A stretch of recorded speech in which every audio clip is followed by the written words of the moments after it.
a cobrar intereses resarcitorios y en caso que vencida la intimación usted no pague, le van a ir a un juicio ejecutivo. Y los juicios ejecutivos implica embargos en cuenta, es decir, bloqueo de las cuentas. ¿Y qué pasaba?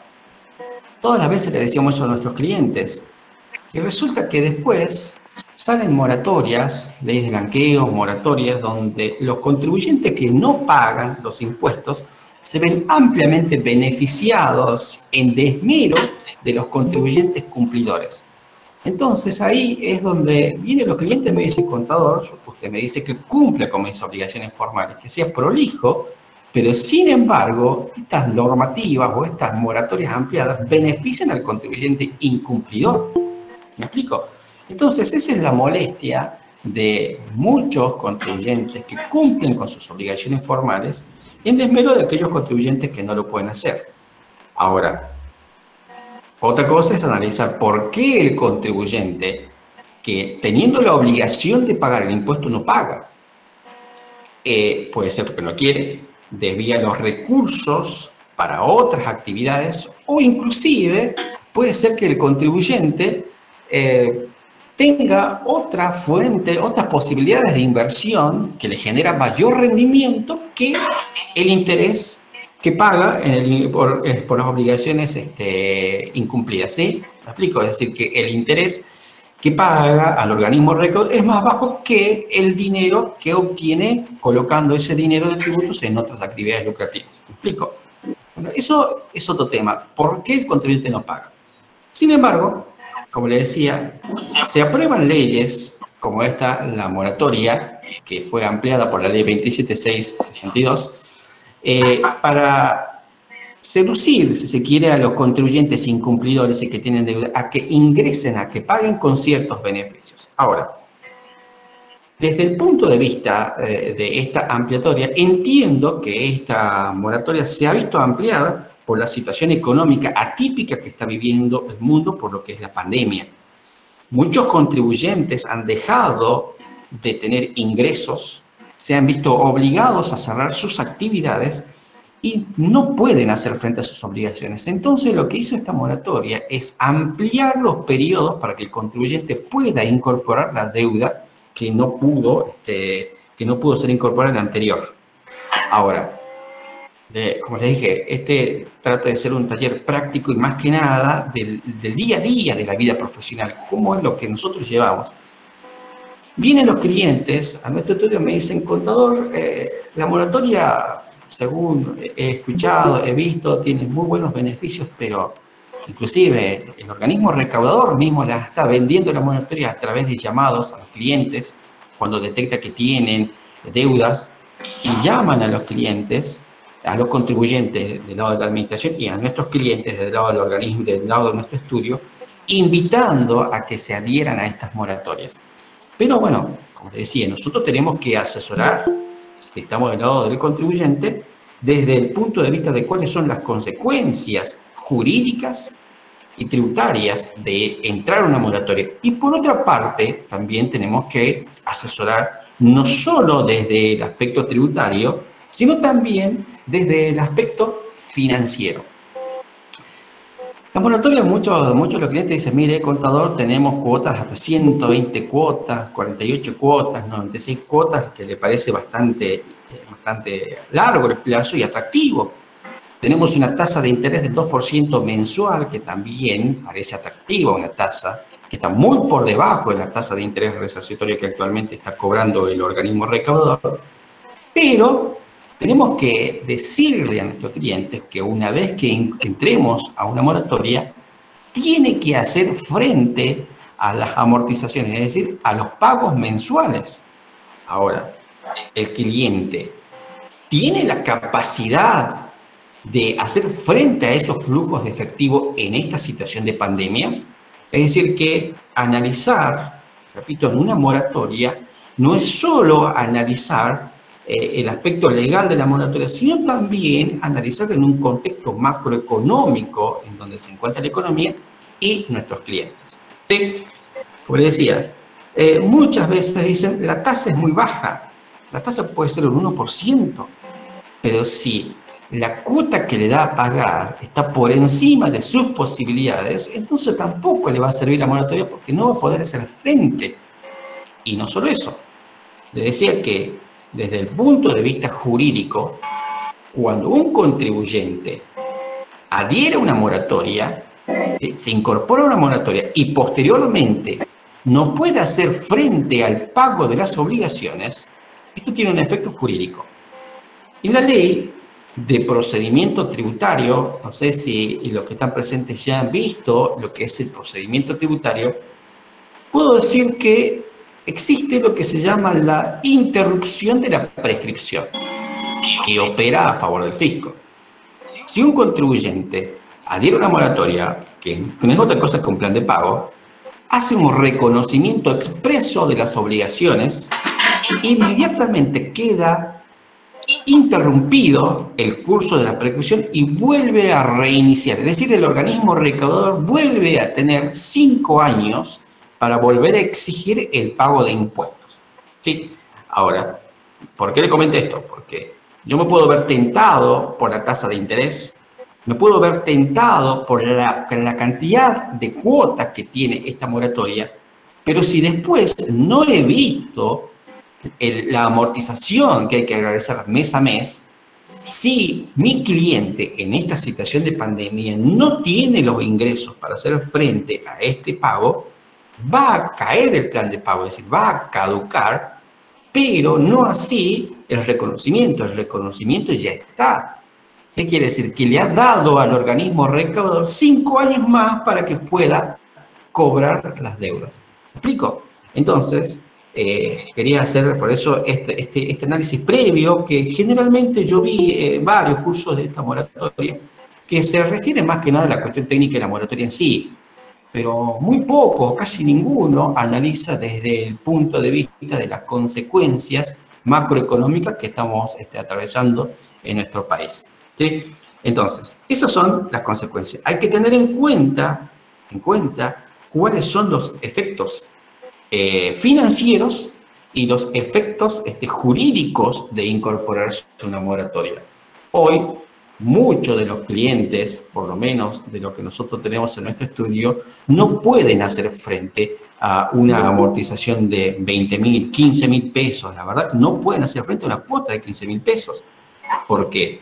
Están obligados a pagar empleos en relación de dependencia a pesar de que no están trabajando, porque ustedes saben que existen los decretos que prohíbe el despido, y a su vez están obligados también por contrato a pagar los alquileres, en el caso que no sean propietarios, y sumado a todo eso, nosotros le hacemos un flujo de efectivo a nuestros clientes y analizamos si incorporando el pago de una moratoria, de una cuota de una moratoria, puede hacer frente a estas obligaciones. Y por lo menos nosotros estamos manejando escenarios pesimistas y no tan optimistas para nada, escenarios pesimistas de acá en adelante, ¿no? Así que para aclarar estos puntos, analicen, en el caso que alguien les pueda pedir una moratoria o en el caso que ustedes tengan que explicar a una persona cuáles van a ser los compromisos que asume un contribuyente en general al incorporarse a una moratoria. Eso por un lado. Eso es desde el punto de vista del contribuyente.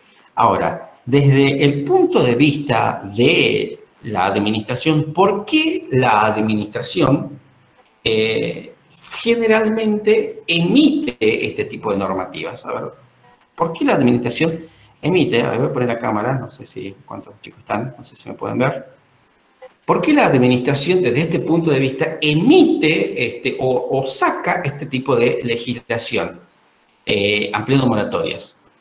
Y generalmente, ¿qué puedo decir? En mi experiencia dentro del organismo recaudador, ustedes saben que la función propia que tiene un organismo recaudador es la de recaudar y verificar. Esas son las dos funciones esenciales que tiene el organismo recaudador, la de recaudar y la de verificar. Ahora, la primera función que se tiene que activar es la de verificar. Cuando un contribuyente presenta las declaraciones juradas, puede presentar de más o puede presentar de menos, declarando de menos, es decir, declara menos hechos imponibles de los que ha generado.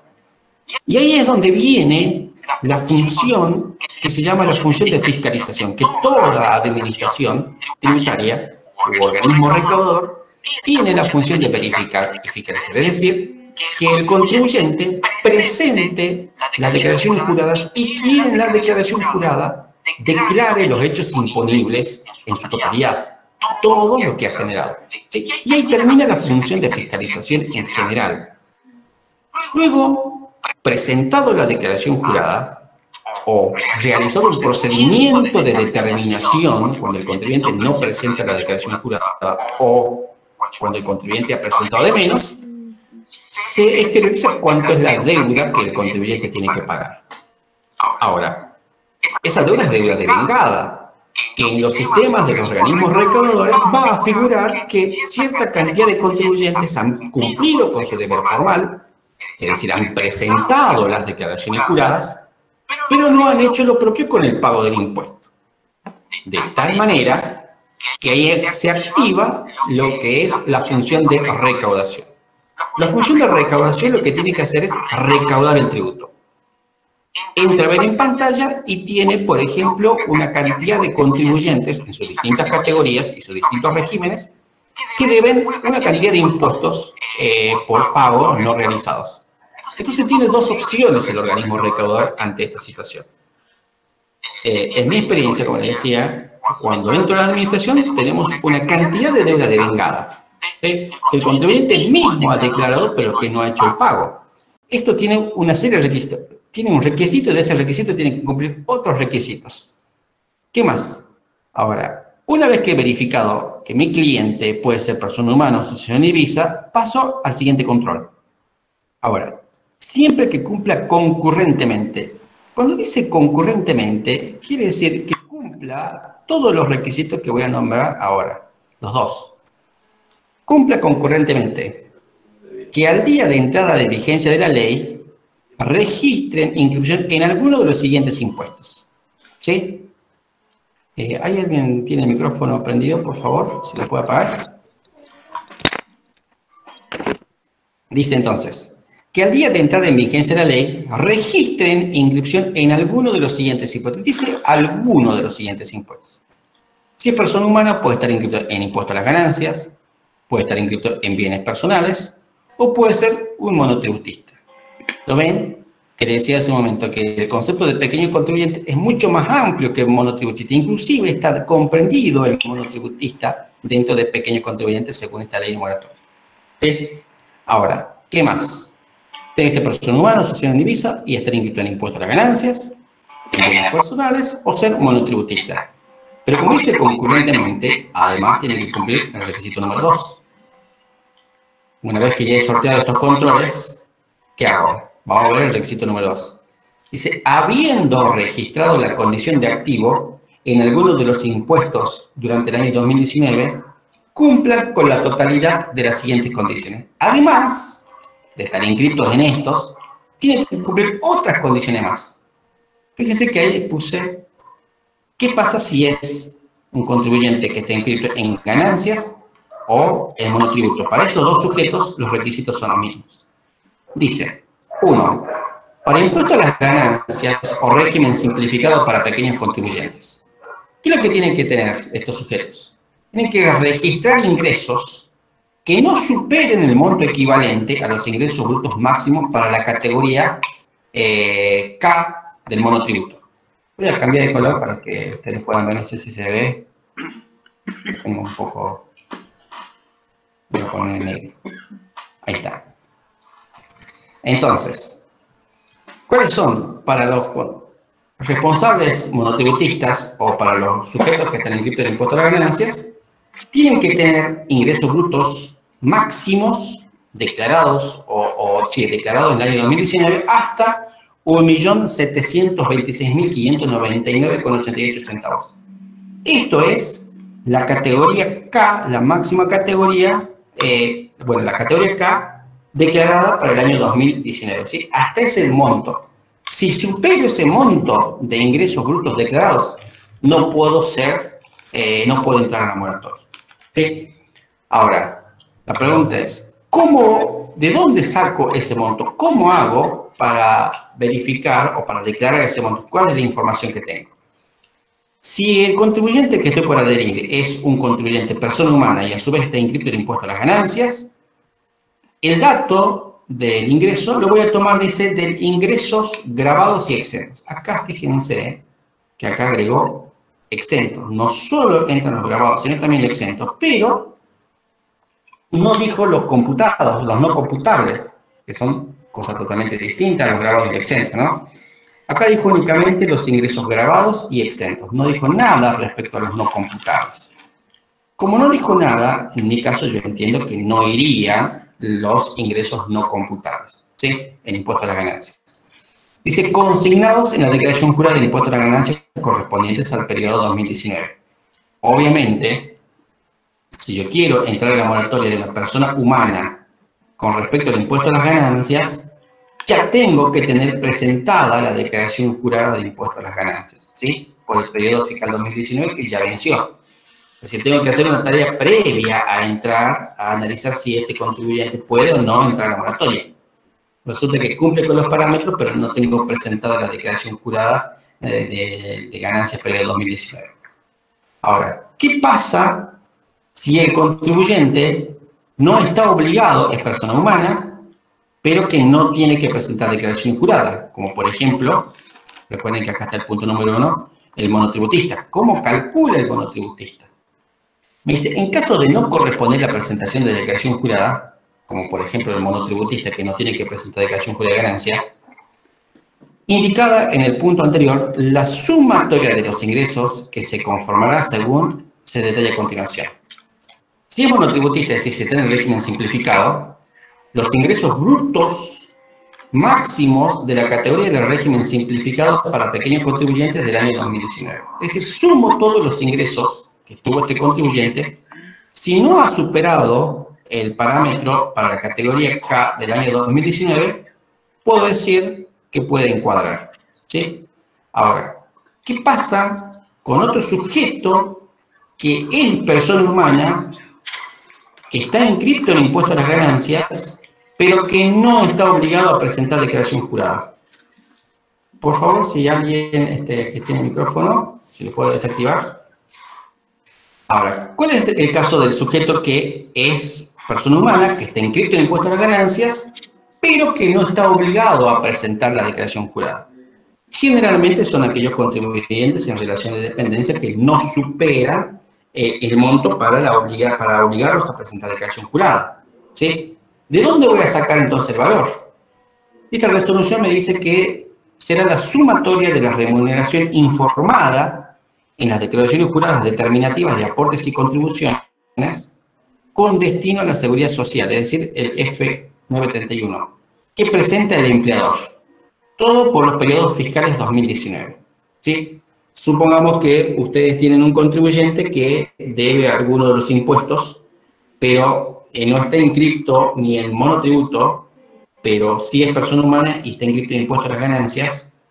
Es decir, tiene que pagar impuestos a las ganancias, pero no está obligado a presentar declaración juradas. Entraría acá, se suman todos los sueldos del 931 y se no supera 1.726.599,88, puede entrar a la moratoria. Ahora, ¿qué pasa por otros sujetos que también son los jubilados? Los jubilados pasa lo mismo. Los ingresos provenientes de los regímenes de jubilaciones y o pensiones correspondientes a los periodos de enero a diciembre, ambos meses inclusivos. Tengo que hacer la sumatoria y si verifico que es menor a 1.726.000, puedo decir que este sujeto puede entrar a la moratoria. Ahora, este punto número 1, que está dentro del artículo número 2, se refiere únicamente a impuesto a la ganancia y régimen simplificado. Me dio el parámetro de 1.726.000. En cambio, si se trata de contribuyentes que están inscritos en impuesto a los bienes personales, el parámetro es distinto. Fíjense lo que me dice el punto número 2. Impuesto a los bienes personales. En caso de haber realizado la presentación de la declaración jurada del impuesto sobre los bienes personales correspondientes al periodo fiscal 2019, es decir, ya tiene que estar presentada la declaración jurada de 2019, que el total de los bienes del país y del exterior y exentos, sin considerar ningún tipo de mínimo no imponible, no supere la suma de 20 millones. He escuchado por ahí alguien decía, pero ¿por qué a estos le tenemos que, tiene un tope menor de 1.726.000, mientras que este tiene 20 millones? Y la respuesta es sencilla. Si nosotros analizamos lo que es impuestos a las ganancias y bienes personales, se tienen en cuenta los ingresos. En cambio, en bienes personales se tiene en cuenta el patrimonio, ¿sí? Acá puede haber una casa, un rodado que ampliamente puede superar un rodado de 1 millón, 2 millones. Entonces, quedaría fuera si le mantengo dentro del mismo parámetro para los ganancias y monotributistas, ¿sí? Recuerden ustedes que en impuestos a los bienes personales, la base imponible es el total de patrimonio, ¿sí? Ajuste más, ajuste menos, pero bueno, el total de patrimonio. Única diferencia que acá me dice, sin considerar ningún tipo de mínimo no imponible. Y además se calcula sobre los exentos y gravados. En cambio, cuando yo hacía impuestos a los bienes personales, la base imponible era neto de los exentos, ¿sí?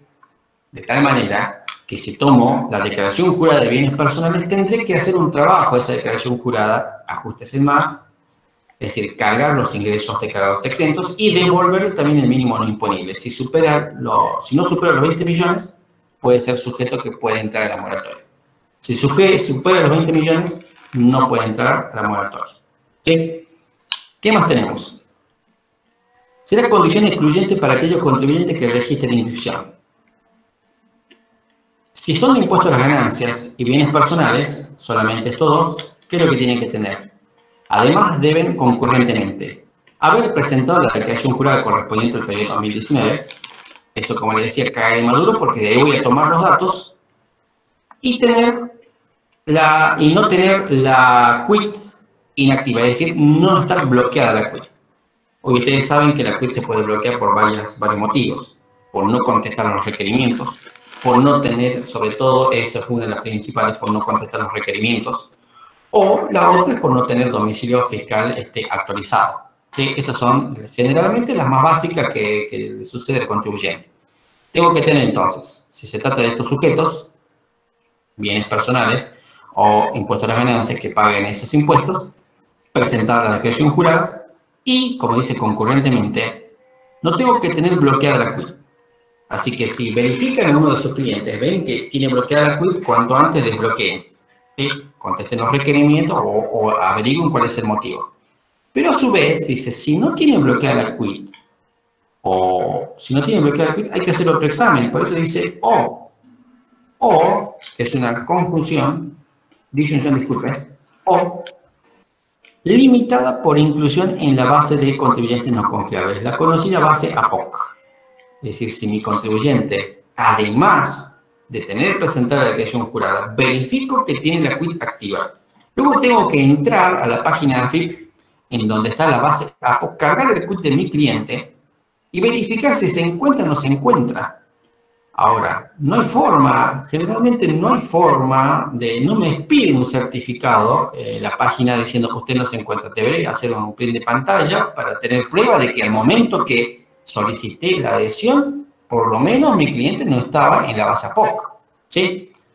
Cuestiones, como les decía, cuestiones operativas del manejo del sistema, yo eso voy a obviar porque, como digo, las cuestiones que yo generalmente trato son cuestiones normativas y de fondo.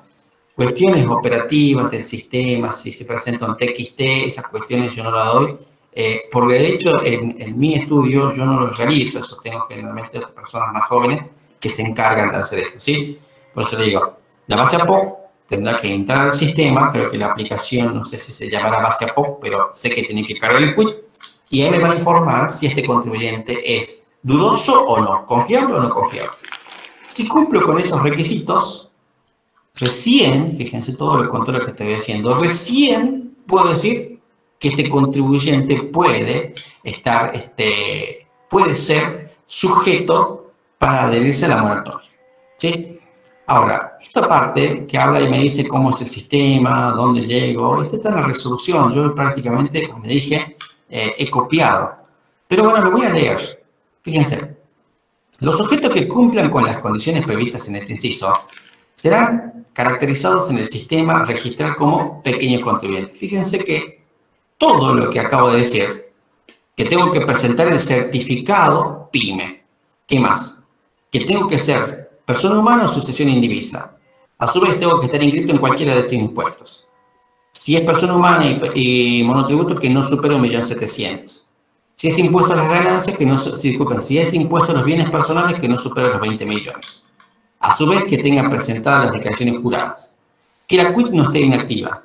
Y que no me encuentre en la base APOC. Cuando cumplo con todos esos requisitos e ingreso al sistema, recién ahí el organismo reclama decir, señor, usted puede entrar a la moratoria. Y me va a decir, dice, los sujetos que cumplan con las condiciones previstas en este inciso serán caracterizados en el sistema registral como pequeños contribuyentes. Ley 27.562. Es decir, pequeño contribuyente habilitado para entrar a la moratoria.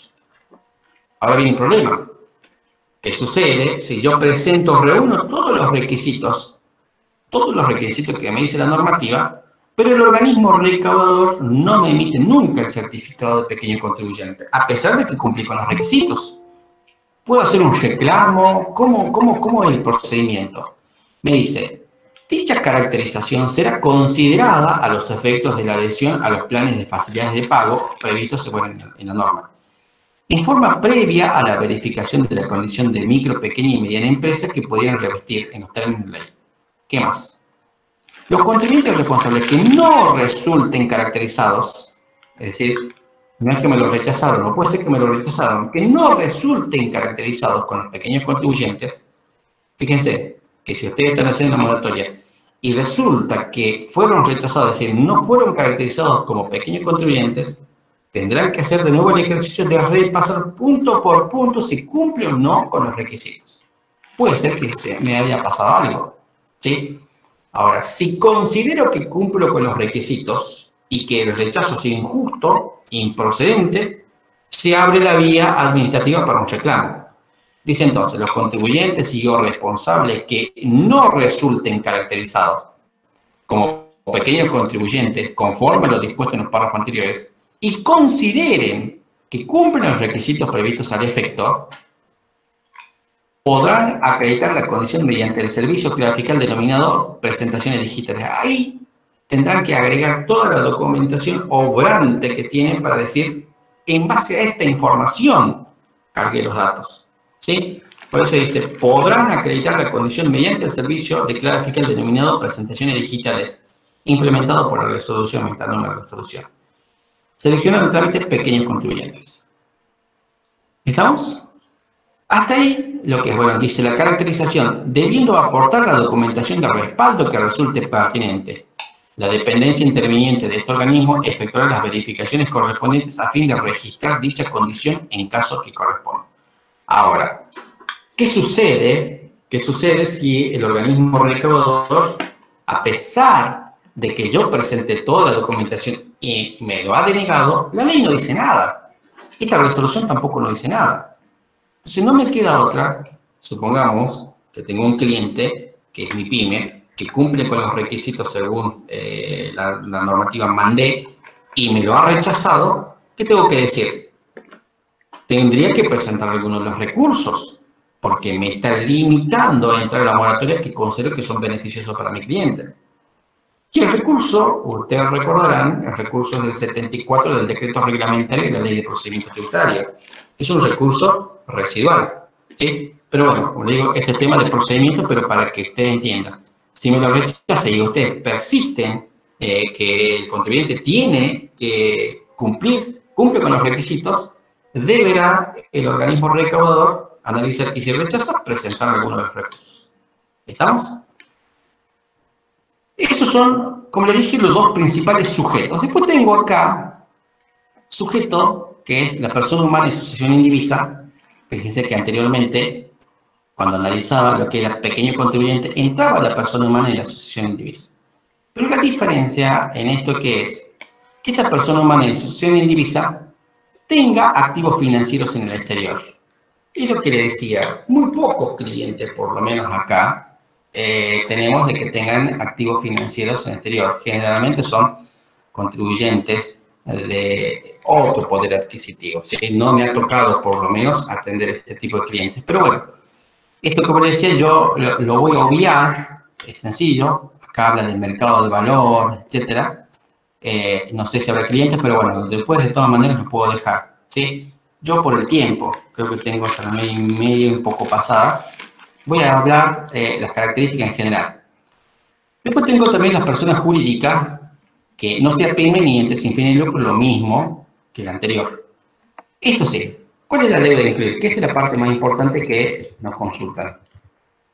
La primera parte, recuerden, es analizar si se cumple o no se cumple con los requisitos para entrar como contribuyente a la moratoria. Ahora, habiendo cumplido los requisitos, ya sea un pyme, pequeño contribuyente o persona humana que no sea pequeño contribuyente y que no tenga renta al exterior, o persona jurídica, ahora sí estoy en condiciones de ver cuáles son las bondades de esta moratoria. ¿Qué beneficios tenemos? ¿Qué tengo que cumplir? ¿Sí? No sé si tengo tiempo, Miguel. ¿Estamos, verdad? Sigo. Deuda a incluir. ¿Qué se puede incluir en esta moratoria? Esto es para todos, ¿no? Para todos los sujetos. Se puede incluir deuda tributaria, es decir, todos los impuestos, recursos de la seguridad social, es decir, contribuciones patronales, y también se pueden incluir las infracciones relacionadas con las obligaciones tributarias. Por ejemplo, ¿cuáles son las infracciones relacionadas con las obligaciones tributarias? Si ya están firmes, multa por falta de presentación de declaración jurada, multa por omisión de impuestos, etc. Todas las multas relacionadas con las obligaciones tributarias o de recursos de la seguridad social. Todo eso se puede incluir. Ahora, ¿hasta cuándo? ¿Hasta cuál es el plazo de la deuda que puedo incluir? Me dice, siempre que, bueno, los recursos sea cuya aplicación percepción esté a cargo de la AFIP, pero que estén vencidas al 31 de julio del 2020 inclusive. Vamos a ver acá un punto. Si dice que están vencidas al 31 de julio del 2020, ¿qué quiere decir? Que impuesto a las ganancias, si voy a cargar el impuesto a las ganancias, periodo 2019, ya está vencida, ¿verdad? El periodo fiscal, el 31 de julio de 2020, ya venció el periodo fiscal de impuesto a las ganancias. Eso no es el problema. El pequeño problema quizá lo puedo tener en el impuesto al valor agregado.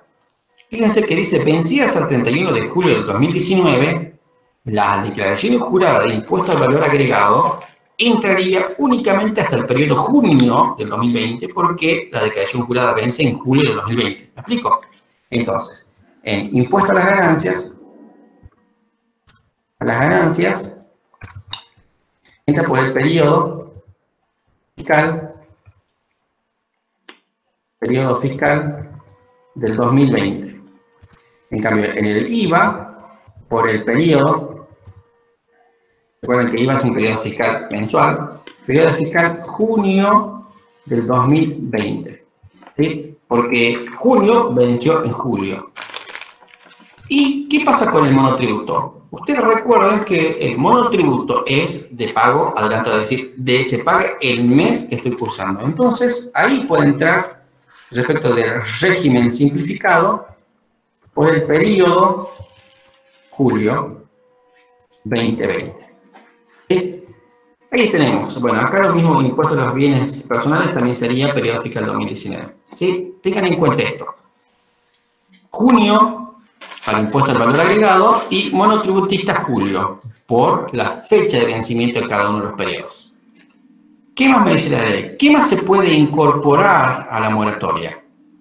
Se puede incorporar también refinanciación de planes vigentes. ¿Qué quiere decir esto? Si resulta que alguno de mis clientes que tiene un plan de pago, que lo está cumpliendo, es decir, lo está pagando, puedo solicitar la baja de ese plan de pago y incorporar a la moratoria. ¿Sí? Ahora, ¿por qué puedo solicitar la baja? Primero porque quizá la tasa que estoy pagando es más alta de la que me están ofreciendo, y además si el contribuyente sí o sí va a venir pagando un plan de pago, tiene la capacidad de pago, el flujo de efectividad, entonces pido la baja y le incorporo a este plan de pago porque tiene sus beneficios, quita de intereses, condonación de multa, y además la tasa en principio es más baja que la que yo estaría teniendo un plan. ¿Me explico? Entonces, puedo pedir la baja del plan de pago vigente e incorporar a esta nueva moratoria. ¿Qué más? Ahora, ¿qué sucede si tengo planes de pago caducos? Es decir, que no cumplí con las condiciones de la resolución general que en su momento hice un plan y ya no puedo refinanciar más esta deuda.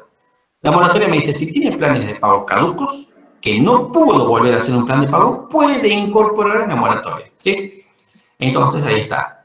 ¿Qué se puede incorporar? Se pueden incorporar impuestos, recursos de la seguridad social, las multas, es decir, las infracciones, respecto únicamente de estas obligaciones, planes de pagos caídos, como los llamamos, planes de pagos caídos, digo que planes de pagos caídos o caducos, y planes de pagos vigentes que puedo solicitar la baja para entrar a esto, ¿sí? Bueno, acá también dice que se puede entrar a la moratoria del Fondo para la Educación y Promoción Cooperativa. Bueno, esta parte, como les decía, la vamos a obviar por el tiempo.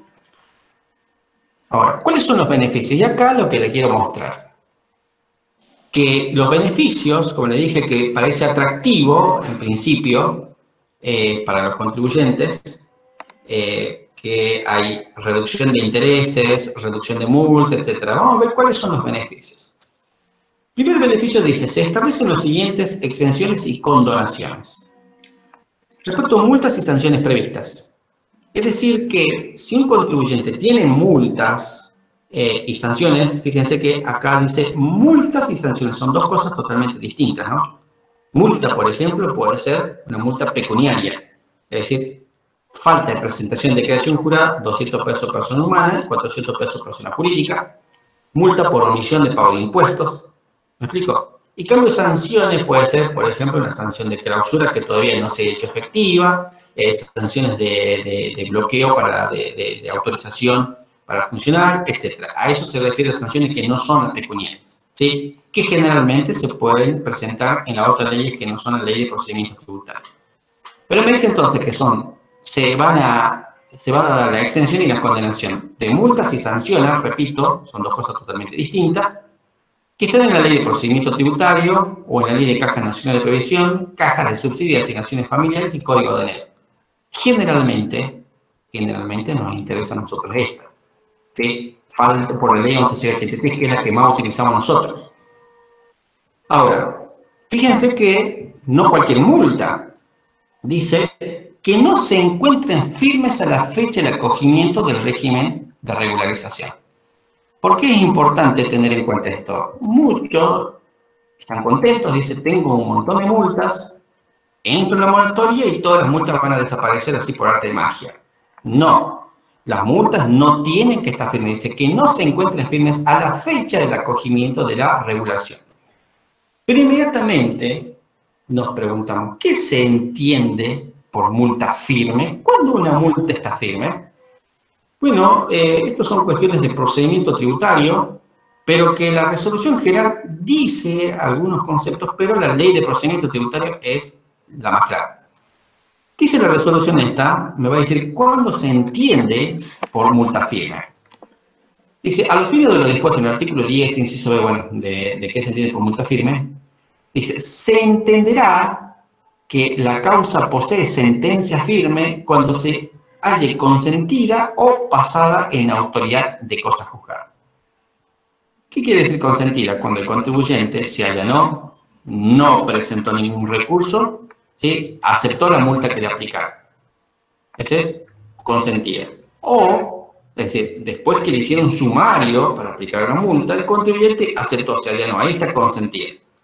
Por ejemplo, ¿dónde tenemos esa multa consentida? Tenemos en el artículo 50 de la Ley de Procedimiento Tributario, cuando el contribuyente en su primera oportunidad de defensa acepta la materialidad de infracción y paga la multa. Esa es multa consentida. O también tenemos otra multa consentida en el caso del artículo 49, cuando el contribuyente presenta las declaraciones juradas en distintas etapas y esta se reduce, ¿sí? Ahí también sería una multa consentida. A esa dice, no se aplica, ¿sí? Si ya está consentida, toda esa multa no es que te voy a devolver, te voy a condonar, ya pagaste. No hay repetición por esta multa. O dice, pase en autoridad de cosa juzgada. Y acá viene un tema de procedimiento. ¿Cuándo una multa ha pasado en autoridad de cosa juzgada? El mismo artículo 24 de la resolución me dice que el beneficio de liberación de multas y demás sanciones por incumplimiento de obligaciones formales susceptibles de ser subsanadas, procederá en la medida que no se encuentren firmes ni abonadas y se cumpla con el respectivo deber formal con anterioridad al 31 de octubre del 2020. ¿Qué quiere decir esto? Que la multa no tiene que estar firme, ¿sí? Es decir, que no lo haya pagado, ni tampoco se me haya vencido el plazo para presentar algún recurso. Además, me dice la ley que si se trata de sanciones de tipo formal, como por ejemplo presentar declaraciones juradas, contestar requerimientos, que son las sanciones formales, el contribuyente cumpla con la obligación, ¿sí? No solo que no esté firme, sino que además cumpla con esa obligación para que recién se le condone o se le exima de esa multa, ¿sí? No es únicamente firmeza, sino además cumplir con los requerimientos.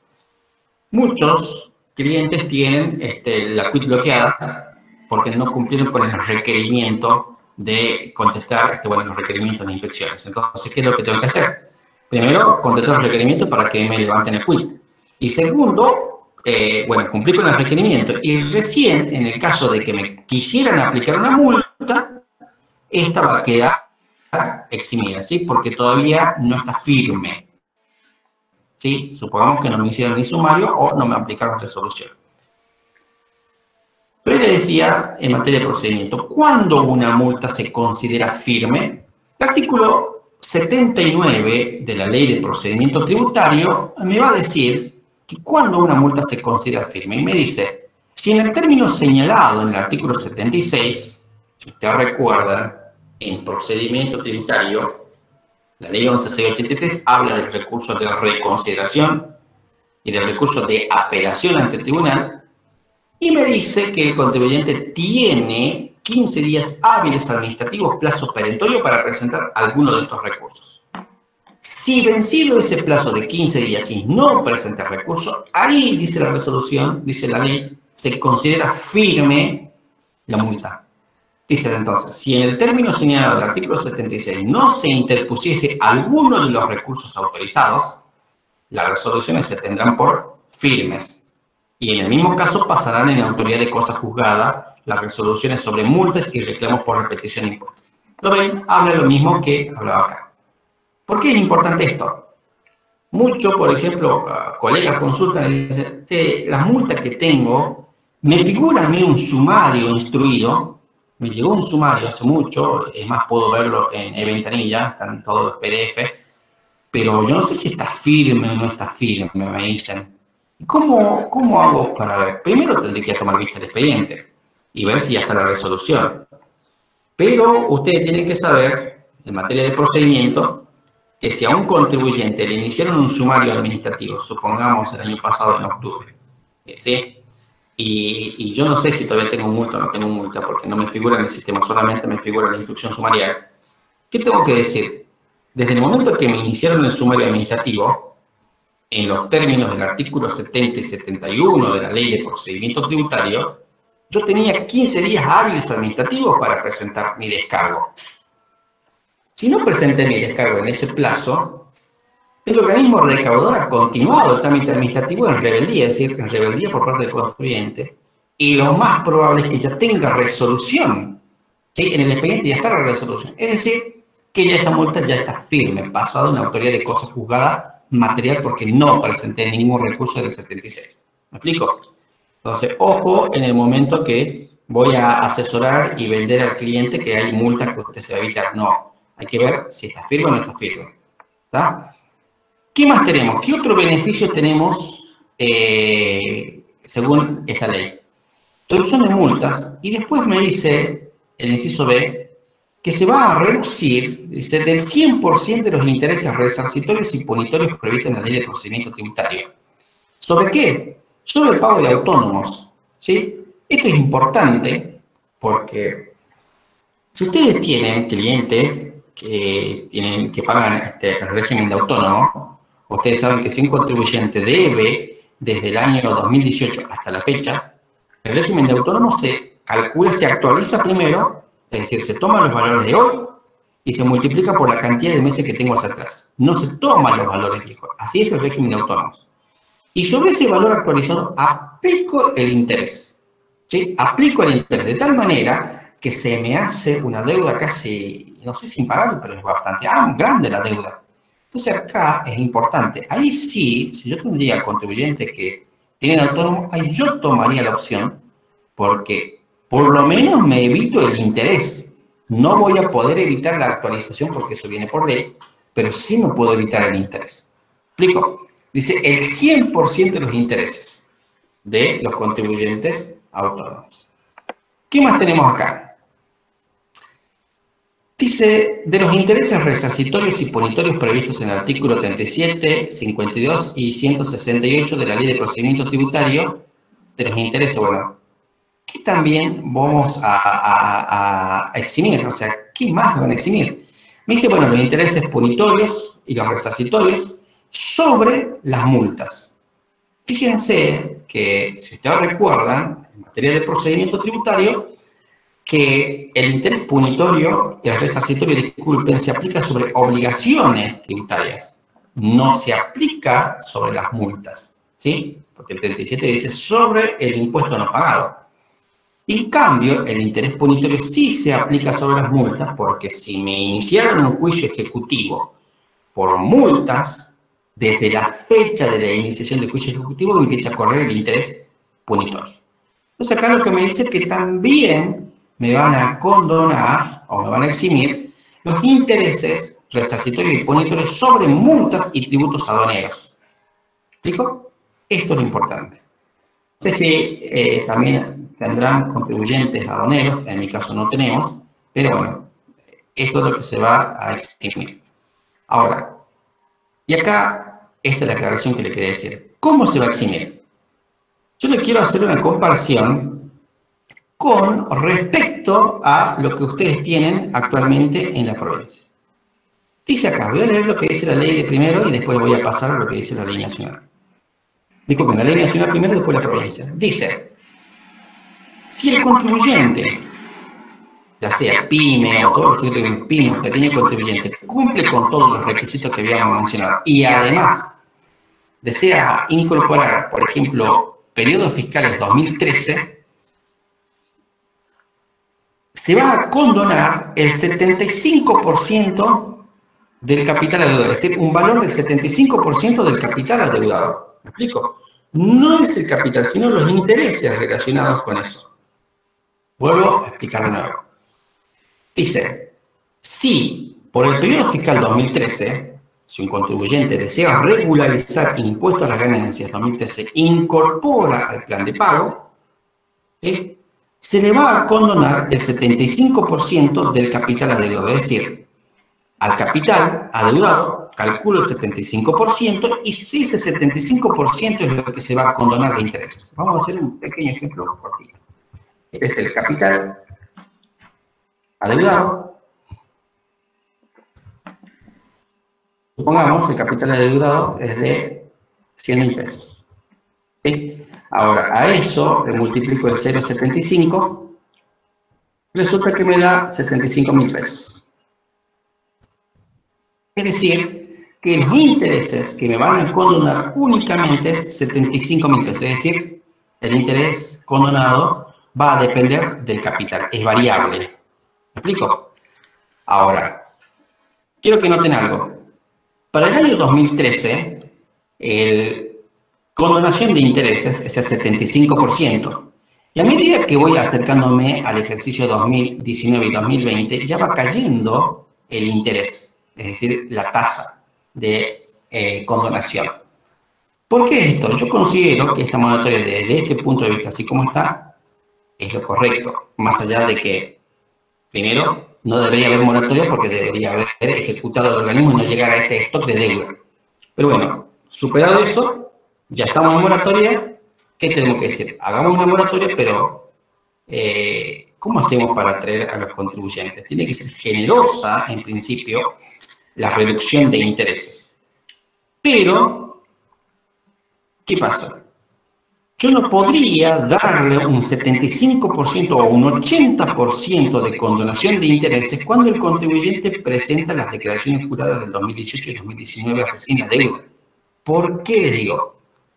Porque si lo tomamos desde el punto de vista de la prescripción, el organismo recaudador periodo 2018-2019, para el organismo es deuda nueva, todavía puede ejecutar hacia adelante, puede aplicar la recaudación, puede incrementar la recaudación a través de juicios ejecutivos. Se entiende que todavía tiene mucho plazo todavía para cobrar. La prescripción casi todavía no empezó a operar.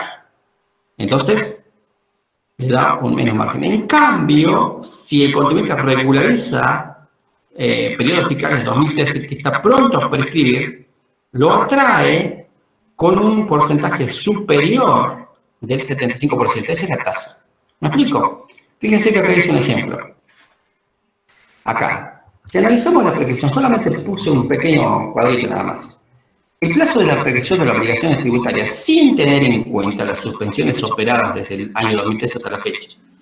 Recuerden ustedes que cada vez que hay moratorias o ley de blanqueo, hay un artículo que dice que se suspende por un año la prescripción, ¿sí? De tal manera que de pasar a ser 5, conforme le dice la ley de procedimiento tributario, pasa a ser 5 más las suspensiones. Yo en este ejemplo no consideré esa suspensión. Fíjense que ahí tomé el periodo fiscal 2013. Si el periodo fiscal 2013, conforme dice la ley de procedimiento tributario, generalmente el vencimiento es en el año siguiente, 2014, ¿sí? Si es persona humana. Por lo tanto, conforme la ley, empieza a prescribir de a partir del 1 de enero del año siguiente, es decir, 2015, por 5 años. Es decir, el organismo regulador tiene 5 años para cobrarme esa deuda, es decir, del periodo 2013. ¿Cuándo va a prescribir la acción del fisco? Va a prescribir, si le calculo 5 años, el 1 de enero de 2020. Si no tomo en cuenta que hubo suspensiones, esta deuda 2013 ya estaría prescrita. Pero como hubo en el medio suspensiones, no está prescrita. Es decir, está pronto a prescribir. Y el organismo recaudador lo que trata de hacer es apurar al contribuyente, es decir, atraer al contribuyente con una tasa importante de condonación de intereses porque sabe que este periodo está pronto a prescribir. Y así, a medida que va subiendo, hasta el periodo 2018-2019, ya va bajando la tasa de condonación porque todavía le queda plazo de prescripción. ¿Sí? No sé si me explico. Por otra parte, les decía, yo quería comentar, porque vi la moratoria que ustedes tienen vigente, ya a ver si se puede ver. Voy a tratar de ampliar al máximo. Esto es la moratoria que ustedes tienen vigente. Creo que es la ley la 6146. Y acá habla de cómo son los porcentajes de cancelación. Fíjense una comparación nada más. Dice, los sujetos que adhieran al presente régimen gozarán de los siguientes beneficios. Según el plazo de financiación, fíjense que acá le da el beneficio según el plazo de financiación. En cambio acá te da el beneficio según el periodo del tributo. Acá, no, según el plazo de financiación que se adopte. Dice, la reducción de los intereses resarcitorios y imponitorios previstos en el artículo 47 y 48 del Código Fiscal de la Provincia de Jujuy será del 80% cuando se cancele en un solo pago. Fíjense que si un contribuyente quiere pagar impuesto 2019, entra a la moratoria de 2019, todo el 2019 no pagó, le damos un 80% de condonación de intereses. Desde mi punto de vista, yo no estaría de acuerdo con esto, o sea, si lo analizo desde el lado de la administración, ¿por qué? Porque yo, todavía en 2018 deuda que yo podía cobrar hacia adelante, ¿sí? A mí me interesaba más no dar el beneficio en función de la cuota, sino en función del periodo, porque estos periodos están prontos a prescribir, ¿sí? No sé si me explico. Pero bueno, acá ustedes tienen planes de pago en función de la cantidad de cuotas, ¿sí? De tal manera que pueda venir un contribuyente que hace, supongamos, tiene deuda del 2013 en ingresos brutos, ¿sí? Pero únicamente hace en menos de 49 cuotas, ¿sí? Supongamos menos de 49 cuotas. Y le vamos a dar un 20% de descuento. Cuando la deuda, esta de 2013, casi estaba prescrita, yo lo tengo que atraer, ¿sí? Ningún contribuyente quizás puede decir, no, no me conviene porque si es 2013 y no es mucha deuda, o por ejemplo, me dan menos de la cantidad de cuotas y me dan un 20%, no me conviene, no es atractivo, ¿sí? Siempre dependiendo del caso, obviamente. Pero bueno, para que noten ustedes que cuando el organismo rector decide hacer una moratoria, por lo menos el organismo rector siempre toma en cuenta esto. Y ahí es donde, acá nosotros también en la provincia de Catamarca tenemos moratoria y siempre los colegas consultan, che, pero ¿por qué AFIP es tan poca la tasa que da para estos periodos y más las de periodos viejos? Y la explicación está esa, porque este periodo está pronto a prescribir. En cambio estos no. Ahora, si bien acá no está, pero ¿qué es lo que quiero comentar algo? Desde mi experiencia en las administraciones también hemos trabajado en moratoria, hicimos moratorias y generalmente tienen que advertir también a sus clientes que cuando se abre una moratoria como esta, donde le da el plazo para que se incorpore, le da los beneficios y después, mientras dura la moratoria, el organismo rector se abstiene de ejecutar, es decir, se abstiene de iniciar juicios ejecutivos. Vencido el plazo de la moratoria, es decir, ya cuando se cerró la moratoria, el organismo rector no va a tardar en iniciar juicios ejecutivos para decir, te abrí la ventana, te abrí la puerta, te di beneficio, no entraste, bueno, como no quisiste entrar, entonces ahora sí, yo te voy a iniciar juicio ejecutivo. Noten que iniciar un juicio ejecutivo ante una moratoria dije que era una medida antipática, ¿sí? En cambio, después de abrirte la moratoria y no ingresaste, ahí yo te puedo iniciar un juicio ejecutivo y ahí no sería tan antipática porque yo te di la posibilidad de entrar a la moratoria. ¿Qué es lo que quiero decir con esto? Que si sus clientes no entran a la moratoria porque no cumplen los requisitos o porque no quieren, tengan en cuenta que lo más probable después de finalizar la moratoria se va a volver con las ejecuciones fiscales, así que deberían hacer el pago, ¿sí? Y ustedes recuerden que las ejecuciones fiscales son embargo en la cuenta y esto genera muchos inconvenientes operativos en los comercios, ¿sí? Esto era importante que lo quería mencionar en comparación con esto, ¿sí? Son criterios, por supuesto, no digo que esto está mal o está bien, son criterios, seguramente habrán analizado cuál es el costo fiscal de esta moratoria. ¿Qué más? ¿Cuáles son los requisitos para adherir a esta moratoria? Dice, para adherir al presente régimen y los fines, ¿qué es lo que tenemos que tener? Presentar las declaraciones juradas, ya lo dijimos en su momento, declarar un CBU porque en el CBU se van a hacer los débitos en la cuenta. ¿Y qué más? Y poseer un domicilio fiscal constituido. Tengo que tener esos requisitos de tipo formal. Presentar la declaración jurada, tener declarado la CBU para donde me van a hacer los débitos en la cuenta y a su vez tener el domicilio fiscal electrónico. ¿Sí? Esto antes era opcional, hoy por ley es obligatorio tener el domicilio fiscal electrónico. ¿Cuáles son los pasos para adherir? ¿Cómo puedo adherir? Me dice, la adhesión al régimen de regularización deberá realizarse accediendo a los sistemas informáticos según corresponda. Ahora, la ley de moratoria me dice que yo puedo hacer la moratoria, puedo pagar por compensación o plan de pago. ¿Qué es la compensación? Si tengo saldos de libre disponibilidad, puedo utilizar esos saldos de libre disponibilidad a cuenta de parte de la deuda consolidada. Ahí me va a decir, ¿cómo se puede hacer por compensación cuando se opte por la cancelación de las obligaciones impositivas y provisionales por el sistema? Tiene que entrar por sistema de cuentas tributarias. Ahora, cuando es compensación, pero por deudas aduaneras, entro por el sistema de créditos aduaneros. O, si no quiero hacer la moratoria por pago de contado o por compensación, y lo quiero hacer en un plan de facilidad de pago, tengo que entrar al conocido sistema que es, o el servicio, planes de facilidades de pago.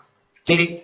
Ahora, bueno, el origen del saldo a favor, si que hago por compensación, ahí me va a decir que el origen del saldo a favor tiene que estar explicitado, es decir, tiene que ser cierto y tiene que estar expresamente figurado en cuentas tributarias. No debe estar discutible el origen del saldo a favor. Y con eso puedo hacer la cancelación. ¿Qué más? Bueno, acá está. Dice, ¿cómo se puede regularizar? Por compensación, por cancelación. Y esto, cuando es compensación, es decir, fíjense lo importante, que una cosa es compensación y otra cosa es cancelación. Y ahí le voy a hacer notar algo. Compensación. Si yo quiero hacer en un solo pago, no quiero tener un plan de facilidad de pago, quiero hacer en un solo pago, pero en realidad no va a salir dinero de mi bolsillo, sino que yo ya tengo crédito en la cuenta de AFIP, es decir, en la cuenta corriente, tengo saldo de libre disponibilidad a mi favor, por ejemplo, retenciones, percepciones que puedo utilizar, puedo compensar. Dice, se puede compensar y entra al sistema de cuentas tributarias, ¿sí? Ahora, ¿qué pasa si es cancelación? Acá tenemos un beneficio adicional. Noten la diferencia, que compensación, simplemente en el organismo recaudador hay un movimiento cualitativo en su cuenta. Este contribuyente me debe, por ejemplo, decimos, me debe 100.000 pesos, pero a su vez tiene saldo a favor de 100.000 pesos. Entonces, ¿qué hacemos? Compensamos. ¿Representó un ingreso al fisco? Desde el punto de vista financiero, no entró ningún dinero. Sigue teniendo los 100.000 pesos. ¿Me explico? Simplemente se ha limpiado su balance. Ya dejó de tener un pasivo para con el contribuyente y ahora ya tiene un ingreso por compensación. ¿Me explico? En cambio, cuando hablamos de cancelación, es decir, cuando ahí sí entra dinero en efectivo al organismo recaudador, ahí la cuenta es un movimiento cuantitativo. No como acá que fue cualitativo, acá es cuantitativo. Y ahí tiene un beneficio adicional, esto que yo lo marqué. Me va a decir, dice, cancelación. Mediante pago al contado, hasta la fecha en que se efectúe el acogimiento del presente régimen, siendo de aplicación en este caso una reducción del 15% de la deuda consolidada. Si ustedes vieron, esta moratoria como vimos viendo, ¿cuáles eran los beneficios? Exhibición de multas y sanciones, reducción de tasa de interés en función de los periodos y en función del capital. Hasta eran generalmente la mayoría de los beneficios. Y la novedad que tenemos ahora es que si se realiza el pago de contado, hay una quita de capital. Se me va a reducir la deuda consolidada de un 15% y ahí podría ser atractivo esto. Fíjense, si el contribuyente tiene la posibilidad de hacer esta erogación, no solo que no le van a cobrar intereses, bueno, el porcentaje que corresponda, las multas, y además, le van a hacer una quita, es decir, una reducción del capital. Solamente si paga de contado. Si es compensación, no. ¿Sí? ¿Se entiende? Acá en compensación no entró dinero al fisco, en cambio en cancelación sí entró dinero al fisco. Entonces, esto puede ser atractivo para un contribuyente. Respecto a las cuotas, fíjense que las cuotas, según quien se trate, si se trata de contribuyentes pymes y pequeños contribuyentes, tengo hasta 60 cuotas, es decir, 5 años. O para obligaciones de recursos de la seguridad social, ¿no? Ahora, si se trata de impuestos, tengo 124 cuotas, 10 años. Pero, como le dije hace un momento, alguien se puede ver tentado a decir, es un plazo largo, 124 cuotas, me conviene. Tengo que analizar cuánto es el valor de la cuota, cuánto tengo que amortizar todos los meses. Y además, van a ver que la tasa de interés es fija por un momento, por un periodo determinado, y después empieza a ser variable. ¿Me explico? En esta situación, si el contribuyente tendría la plata, yo le aconsejaría esto. Dependiendo, tendría que hacer los números y hacer un análisis de escenario. ¿Sí? ¿Qué más tenemos?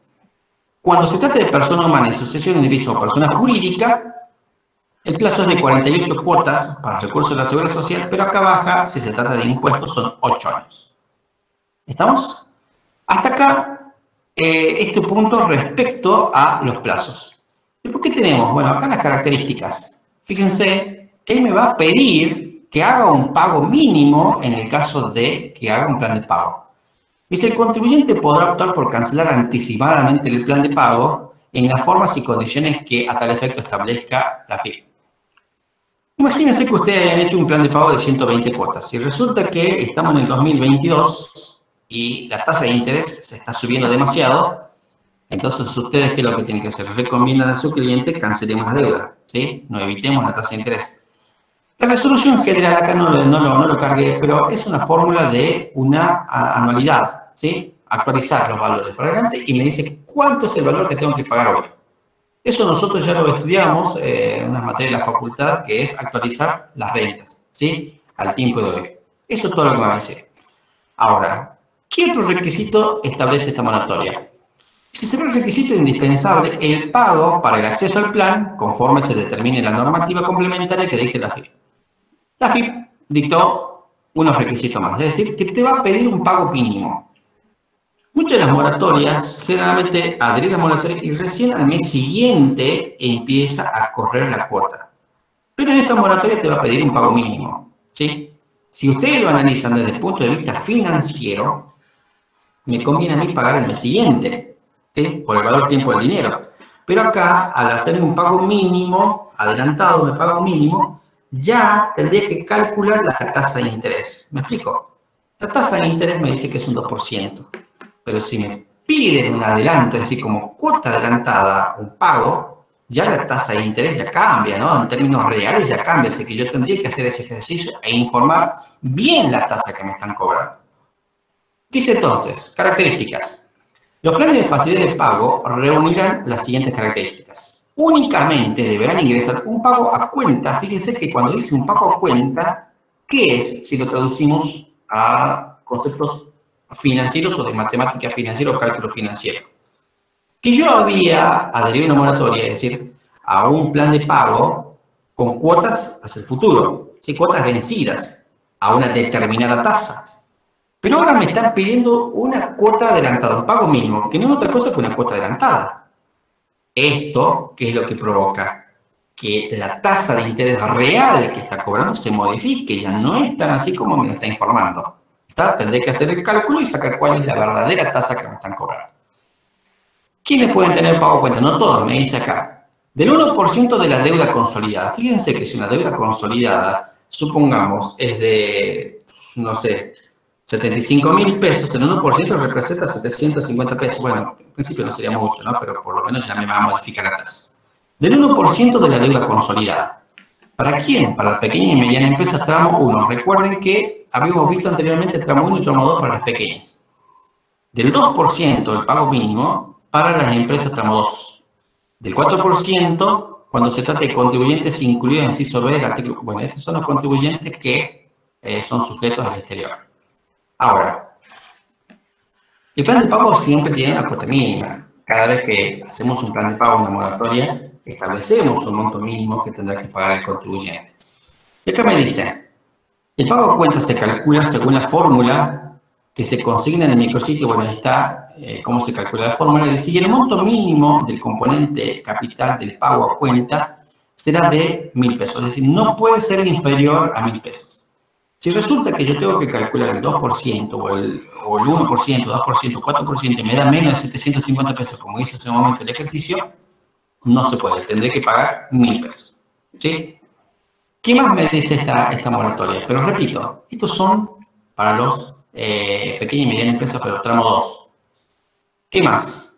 De corresponder, se le adicionará el importe de capital de los anticipos y el monto adeudado por el impuesto al valor agregado por las prestaciones de servicios realizadas en el exterior.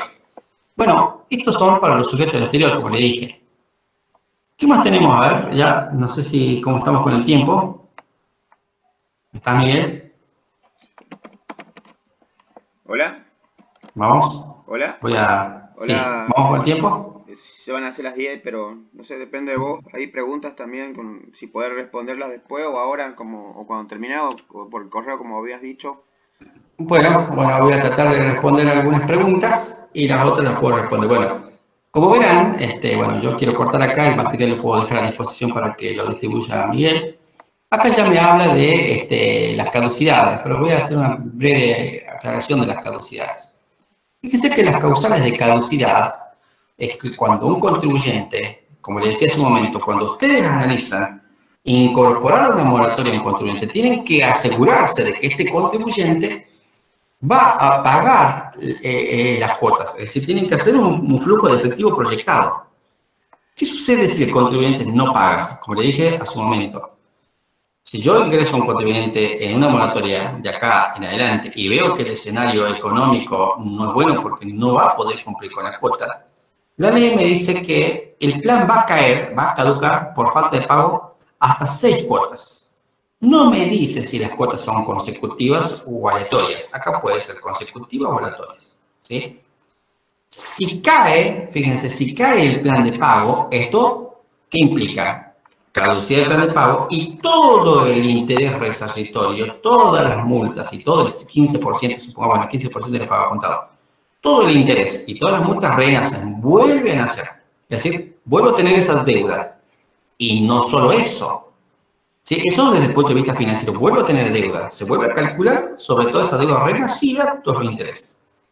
Ahora el problema es, desde el punto de vista de derecho, al haber hecho un plan de pago que después no pude cumplir, he interrumpido la prescripción a favor del fisco. Es decir, el fisco puede iniciarme de nuevo una acción para el cobro, porque le he dado 5 años nuevamente. ¿Sí? Entonces, esas son las causales de caducidad. ¿Sí? Falta de pago. ¿Qué más? Por invalidez del saldo libre de disponibilidad utilizado para compensar la deuda. Recuerden que si hacía pago de contado o compensación, si utilicé un saldo de libre disponibilidad y resulta que después el organismo recaudador, a través de sus facultades de verificación y fiscalización, considera que dicho saldo de libre disponibilidad no existía, caduca el plan, renace la deuda y con todas las consecuencias. ¿Qué más? Por falta de aprobación judicial del advenimiento en los plazos que determinen la normativa complementaria dictada. Esto es el allanamiento judicial. ¿Sí? Supongamos que la deuda está judicializada. Para ingresar al plan de pago me tengo que allanar y si no es a satisfacción del juzgado, puede considerar que no hubo plan, el plan caducó. ¿Sí? Hasta acá las caducidades. Después el resto, ahí puse ver planilla porque tengo una planilla Excel donde ahí tengo la comparación. A ver, voy a minimizar para que ustedes vean, eso se lo puedo mandar. Ahí está todas las comparaciones. Toda la parte que está amarillo, acá tengo de verde los sujetos. ¿Sí? Ahí están los sujetos. Todo lo que está amarillo se repite en todos los sujetos. Lo que está acá de este color no se repite, pero únicamente en las causales de caducidad, por ejemplo, y acá en las tasas de interés. ¿Estamos? Bueno, hasta acá por ahora, porque entiendo que quizá puede ser un tema aburrido, no quiero aburrir. Yo le voy a dejar el material. Y me gustaría, bueno, voy a ver algunas de las preguntas que están haciendo y tratar de responder algunas. Yo aclaro que yo soy docente y también tengo clases virtuales que dar y bueno, me voy a extender un poquito. Y el resto, las preguntas lo puedo hacer por correo electrónico y yo ya lo voy a dejar para que ustedes me... A ver, ya se lo voy a dejar ahora para los que quieran hacer la consulta. El correo electrónico es, a ver,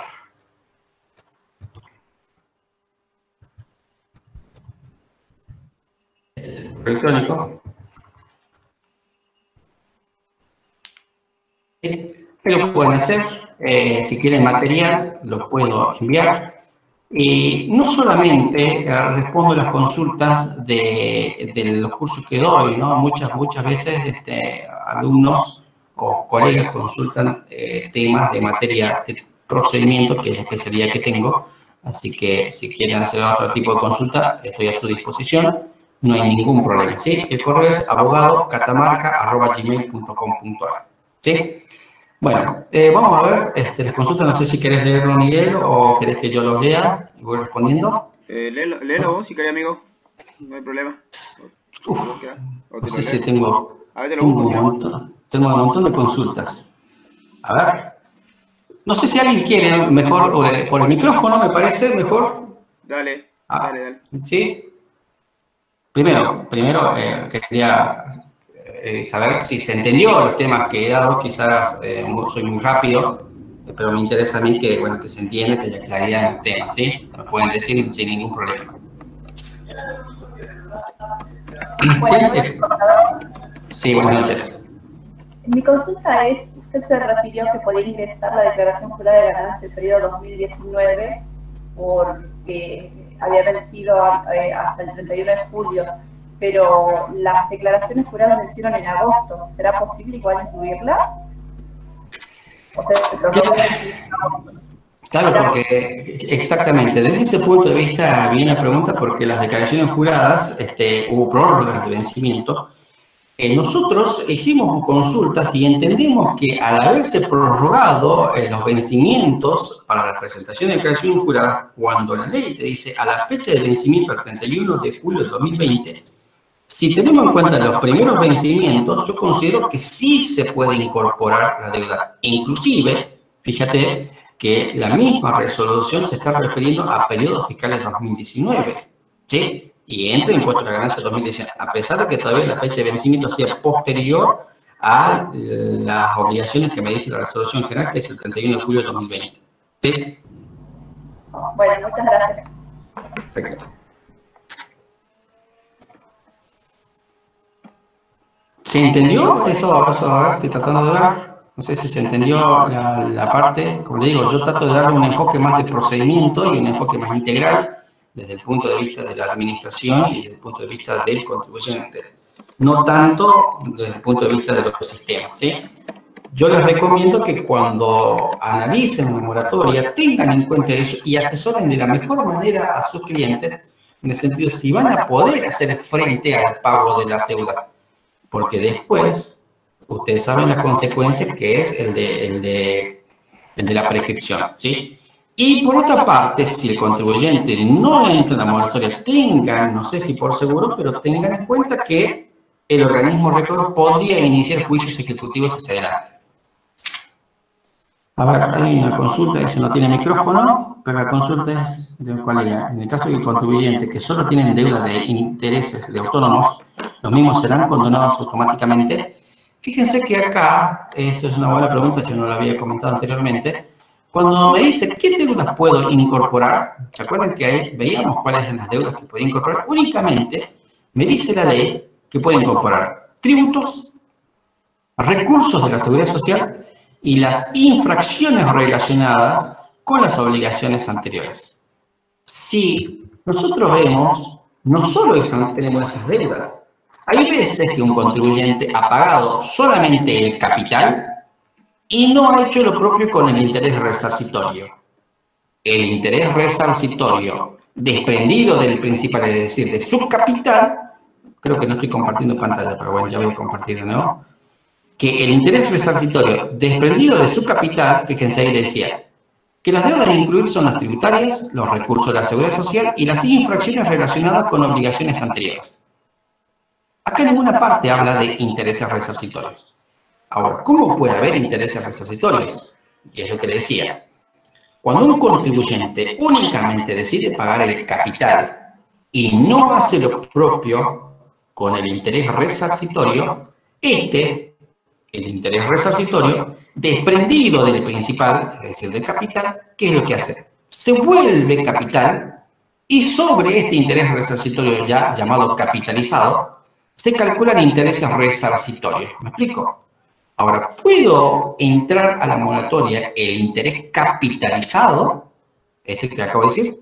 Según lo que dice la normativa, no. Únicamente impuestos, únicamente recursos de la seguridad social e infracciones. No puedo incorporar deuda por intereses capitalizados. ¿Sí? Por lo que está en la normativa. No sé si quedó claro. Perfecto. ¿Alguna otra consulta? No tenga miedo con el micrófono, no hay ningún problema. No sé si hay otra consulta. Aprovecho otra consulta respecto de las multas, contador. El caso actual es que tengamos multas formales por presentaciones fuera de término. Si se cumplió, se presentó, luego se quedó presentada la obligación principal, ¿esas multas se condonan porque no son firmes todavía? Bueno, justamente lo que les decía, la mayoría de las multas que tienen contribuyentes es por falta de presentación de declaraciones juradas, ¿sí? Ahora, como dice la compañera, ¿qué pasa? Primero tengo que cumplir con la obligación formal. Supongamos que quiero hacer impuesto a las ganancias o impuesto al valor agregado. No presenté las declaraciones juradas. Primero tengo que cumplir con la obligación de presentar las declaraciones juradas. Y como presenté tarde, seguramente ya tengo una instrucción de sumario. Seguramente tengo la instrucción de sumario. De hecho, en el sistema le va a llegar el PDF o tienen en la ventanilla la instrucción sumaria. ¿Sí? Tengo que calcular cuándo me ha llegado la notificación, es decir, cuándo se considera que ha sido notificado en los términos de la aplicación de ventanilla que la resolución me dice los martes y los viernes. Si se han vencido los 15 días para presentar algún descargo, lo más probable es que la actuación ha procedido en rebeldía, es decir, el contribuyente está rebelde, no presentó nada y la actuación prosiguió.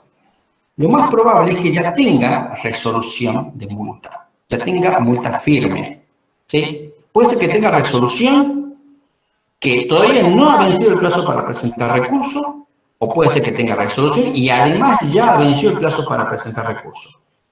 No hay forma de saber, eso es lo que no tiene el organismo recaudador, me da la instrucción, pero no me notifica la resolución donde me aplican multa. Como me he declarado rebelde, la resolución donde me aplicó multa lo tienen en el expediente del organismo recaudador. Tendré que tomar vista del expediente y ver si están firmes las multas, ¿sí?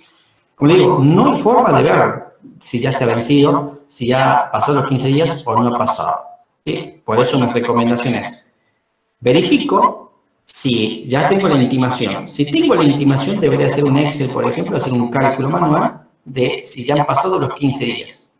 Y después de los 15 días, generalmente el organismo recaudador se demora 10 días, 5 días, dependiendo de la región, me notifica o me aplica la multa. Y de ahí otros 15 días para presentar descargo. La multa, repito, se considera firme cuando se han vencido los 15 días, no para presentar declaración, sino 15 días para presentar recurso, ¿sí? Así que deberá verificar eso en el sistema, no figura, deberá hacer una consulta en el organismo recaudador. No sé si cómo están trabajando ahí con un turno online, pero tendrá que ser presencial, ¿sí? ¿Qué más? Acá cuando me dice otra compañera, si los planes de pagos vigentes tengo que dar de baja y directamente se refinancia. Mire, lo correcto es dar de baja, pero algunas veces, por lo menos en los últimos planes de pago, ¿qué es lo que hubo? El organismo recaudador tenía la opción de el plan de pago vigente, inmediatamente poner refinanciarlo, que es un sistema, toda la obligación que estaba cargada, para evitarme carga, lo incluía en la moratoria, ¿sí? Esto ya es una cuestión de sistema, pero, repito, primero hay que manifestar la voluntad de que quiero refinanciar ese plan. Puedo pedir de baja, si no está la opción, o si está la opción, solicitar la refinanciación y que se me le agregue a la nueva moratoria. ¿Está? ¿Alguna otra consulta más? Bueno, ahí me están dejando los correos. Yo lo voy a mandar. Creo que cuando se cierre la sesión ya los correos desaparecen, no puedo verlo, así que es mejor si le mandan el correo a mi cuenta, ¿sí? ¿Vamos bien? Bueno, ¿Terminamos entonces? sí, no sé, no hay más preguntas, chicos. En todo caso, igual ahí tienen el correo del profe. Así las consultas, como dijo, pueden hacerlo en forma privada. Y bueno, quería agradecerte a vos, Darío, por darnos la mano y darnos tu tiempo, tu valioso tiempo y enseñarnos, digamos, y sacarnos algunas dudas y explicarnos en qué consiste la ampliación de la moratoria desde la voz del centro de estudiantes y la voz profesional a la que yo represento ahora. Te quería agradecer y también agradecer a todos los chicos. Bien, no, muchísimas gracias a ustedes y la verdad que un placer tener tantos chicos interesados en este tema. Y bueno, como le dije, hace mucho que estoy acá y sé la situación que está pasando ahí. Espero que se cuiden, cuiden a sus familiares y bueno, vamos a superar esta situación. Por mi parte, desde el punto de vista profesional, estoy a disposición para que lo que ustedes necesiten, alguna otra colaboración. Miguel ya sabe, yo, como le dije, me especializo en procedimiento tributario, bueno, todo el área de impuestos y administración financiera, así que cualquier consulta, no duden, yo les puedo responder, ¿está? Así que sin más, muchas gracias por la atención y por haberse quedado hasta el final, y bueno, cuídense. Gracias a todos, chicos. Buen fin de semana. Hasta luego. Gracias.